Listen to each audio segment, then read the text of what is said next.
put on a whole show to find himself a normal trainer. Professionals were always afraid to tell him that he was doing something wrong and only took his money. It never brought him any results. So, he had pretended to be an electrician and turned to me for help. After all, I was the only one in the club who didn't know who he really was. I was angry though. Paul had been tricking me for 2 whole months. I turned around and I headed for the exit. But Paul caught up to me. I'll pay you as much as you want. Just stay. You have real talent. I thought about it. I'd already gotten enough for veterinary college by then. But I'd also gotten ambitious. Over the past couple of months, I had turned this plump owner of a club into almost a real athlete. Was I really about to quit now? So I agreed to stay. I ran home to share the news about becoming a personal trainer of a cool guy with my parents.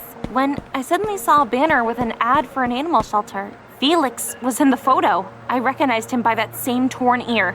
I was shaking with anger. Why did Nick take in the kitten if he was just gonna abandon him anyway? The next day, I came to the shelter to visit the fluffy guy I'd saved. Oddly enough, Felix had settled in pretty well. He had a full bowl of food, water, and toys. But not all of the animals had it so good. Skinny cats and dogs were looking at me with hungry eyes from beyond the cages.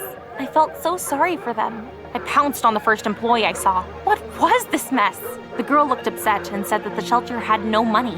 Every day they were taking in more and more animals, but there simply wasn't enough money to feed everyone there. I felt devastated. I brought home Felix to help the shelter at least a little. I thought my parents wouldn't be able to resist once they saw the handsome guy, and they'd allow him to stay.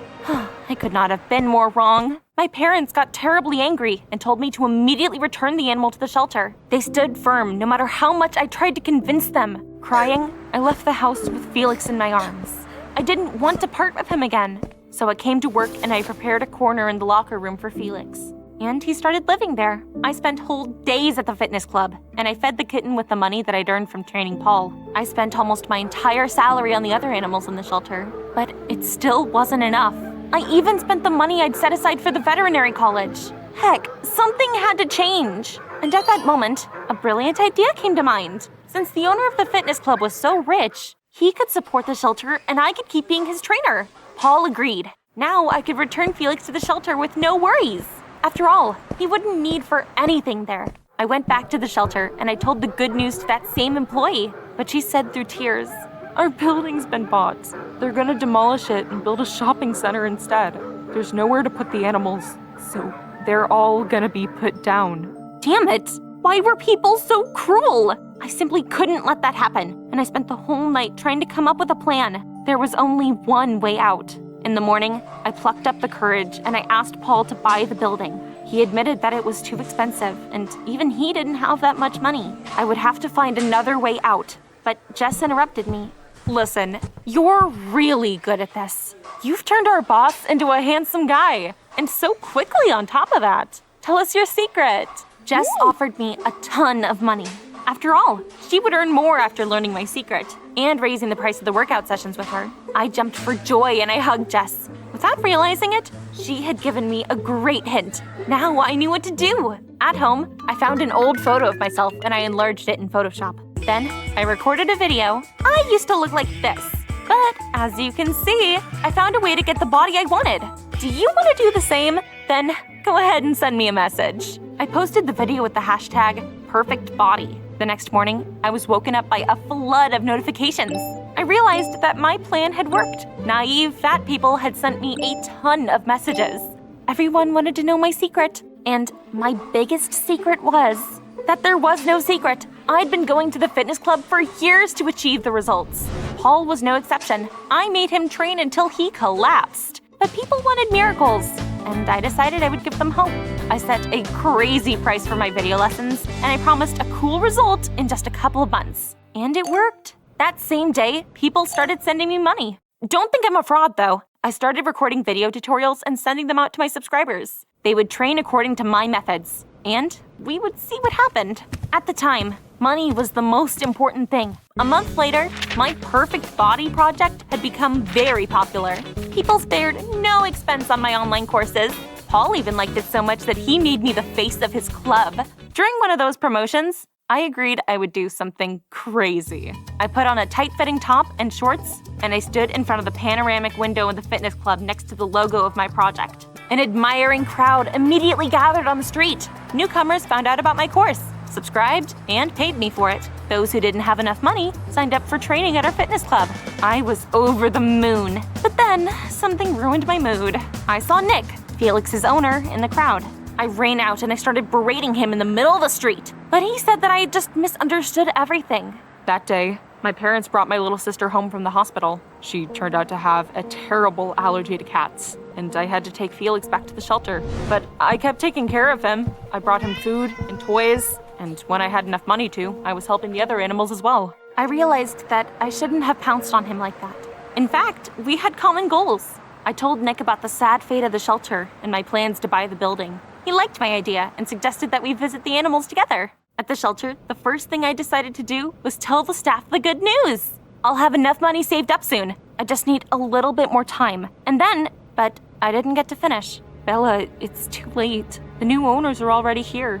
Oh, were they now? I guess I would just have to tell them everything I thought about them to their face. So I clenched my fists and I asked to be brought to those villains. A man and a woman were standing with their backs to me and discussing something animatedly. I screamed, "Leave these animals alone! Hey, do you hear me?" The couple turned around, and I cried out in surprise. Those were my parents. I laughed hysterically. "Mom, Dad, why? What are you doing?" My parents tried to say something, but I didn't listen to them. I grabbed Felix, ran out into the street, and I hailed a taxi. My parents had turned out to be real monsters. I didn't want to live with them anymore. When I got home, I ran into my room and I started packing quickly. A few minutes later, everything I needed was already in my suitcase. My tablet was the only thing missing. I remembered that I'd given it to my parents, and I went into their bedroom. There was an architectural model on their table. That damn shopping mall! I hated it! I hated it! I threw the mock-up off the table and I started trampling all over it. In the end, there was almost nothing left of that cursed building. Let my parents redo their project all over again. I picked up my tablet and I headed for the exit. But then, ow! My foot! I'd accidentally stepped on something sharp and I picked it up from the floor. It was a small doghouse. Looking around, I found dozens of similar parts. Could it be? No, I would have to check everything. There were some documents on the table. I grabbed them and I read at the very top, "Project of the construction of a modern shelter for homeless animals." Tears rolled down my face. My parents didn't want to harm the animals. They wanted to help them. I was just being stupid. I had to go back to the shelter and explain everything to them, but Mom and Dad beat me to it. From the window, I saw them parking in the yard. I ran outside and I kissed my parents. "You're the coolest parents ever! I'm so sorry I thought badly of you." You were spending all your time in the shelter, and we realized how much those animals must mean to you. So we got a loan, and we bought the building from the people who were going to build a shopping center in its place. But the most important thing was that my parents had found an investor. He had agreed to invest in the construction of the cool shelter and even keep supporting it. My parents didn't even scold me for destroying their mock-up. It turned out they had several copies of it. And soon the construction began. Mom and Dad let me keep Felix, and Paul allowed for the other animals to stay in his fitness club while the new shelter was getting ready. Nick and I spent whole days there, and we grew very close. After a while, we started dating. I kept filming more and more video tutorials and got more and more subscribers. But there was only one problem left. 2 months had passed since the first people had bought my course. I could imagine what I was in for. They'd all be accusing me of lying. Everyone would find out that there was no secret, and no one would be able to get the body of their dreams.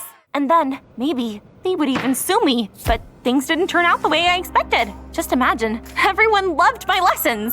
They sent me a bunch of before and after photos. Many of them even asked me to launch other courses for advanced athletes. I breathed out a sigh of relief. I hadn't deceived anyone. The exercises had proved to be very effective. And the secret of the #perfectbody is simple. Don't be lazy and work out a lot. Send this video to your friends who adore animals. Let's see how many of us there are.